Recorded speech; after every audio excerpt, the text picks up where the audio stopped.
জয়লাভ করানোর জন্য 1 নম্বর ওয়ার্ডের প্রতিটি মানুষকে ভারতীয় জনতা পার্টির পক্ষ থেকে জানাই আন্তরিক শুভেচ্ছা ও গৌরব অভিনন্দন।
অপপ্রচার ছিল যে মাছ মাংস খাওয়া বন্ধ হয়ে যাবে।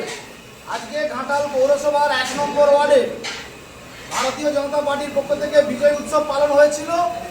আমরা এখানে প্রায় 700 লোকের খাওয়া দাওয়ার অ্যারেঞ্জমেন্ট করেছি।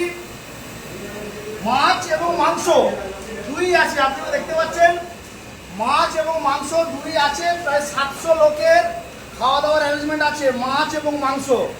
অতএব বিজেপি আসলে মাছ মাংস খাওয়া বন্ধ হয়ে যাবে, এই মিথ্যে প্রচার যে তৃণমূল করেছিল, আজকে তাকে জবাব দেওয়ার জন্যই ঘাটাল পৌরসভার 1 নম্বর ওয়ার্ড থেকে আমরা 700 লোকের খাওয়া দাওয়ার ব্যবস্থা করেছি। আমাদের দিদি আছেন, কিছু বলার জন্য অনুরোধ করব। বিষয় হচ্ছে তৃণমূল অপপ্রচার করেছিল যে বিজেপিকে অবাঙালি তকমা দিয়ে তারা আবারও ক্ষমতায় থাকার চেষ্টা করেছে। সেখানে খাবারকে তুলে ধরেছিল যে মাছ মাংস, বাঙালিকে মাছ মাংস খেতে দেবে না বিজেপি, এদের সেই যে অপপ্রচার করেছিল।